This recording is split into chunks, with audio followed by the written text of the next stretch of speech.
Pause, break seems to be one of the most important keys on a keyboard for some reason. A lot of you are realizing that 96% keyboards don't really have all the keys you're looking for, and that's because it's a 96% layout. Even though it does have a numpad, it doesn't have all these important keys right here. What you're looking for is a full-size creamy keyboard, and the AULA F108 is just that. You still got the fully customizable LCD display, full numpad with the large 0 key, all the other important keys that you're looking for like the pause, break, and the print screen, and I personally do like a large shift key as well. You do have the tri-mode connectivity, so you run it wired or wireless. It's still compatible with Mac or Windows. You got the 2-stage flippy feet for you disgusting feet lovers. Gasket mounted to create that soft typing experience that you really want. And this F108 Pro is offering some really cool switch options. This red color is offering the Wind Spirit switch. It is a pre-lubed linear switch that sounds absolutely amazing. But one of the coolest features about the F108 Pro is you are getting an FR4 plate. And some of you might not really care, but those of us that actually customized keyboards back in the days, we had to pay a premium for that little feature. The AULA F108 Pro is such a good deal. I left you that link below.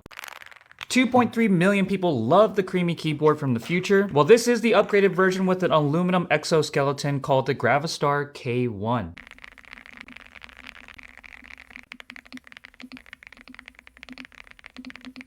Right off the bat, this has a 5-star rating, and I can see why. Not only is the skeletonized case fully aluminum, but you also have insane RGB wrapping around the entire case. Of course, it's tri-mode connectivity, so you can run this wired or wireless. They actually hide the dongle on the bottom of the keyboard. You can toggle between Mac and Windows mode. You got the beautiful screen down at the bottom of the case, and instead of going with just a traditional knob, you can push down on the toggle to mute, toggle up for volume up, toggle down for volume down. Now, one of my favorite features are actually the keycaps. They are PBT, but they look and feel almost like a ceramic keycap.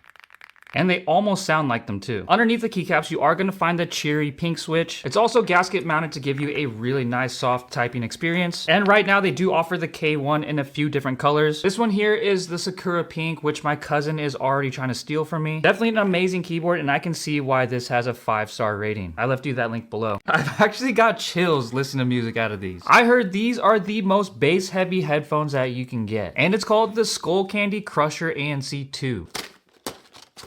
Ooh, check out how sick this bag is. So as you can see, I went with an extremely loud color for these Skullcandy Crusher ANC 2s. They do have some really nice tactile buttons. You're getting some tactile feedback out of the knob, but I am noticing these ear cups are actually kind of on the smaller side. Now I'm actually kind of surprised my ears actually fit inside those ear cups. Now granted, I do have some pretty average size ears, so nothing too big, nothing too small. And for me, these actually feel decently comfortable. But I do really want to experience that crusher bass that everyone's talking about.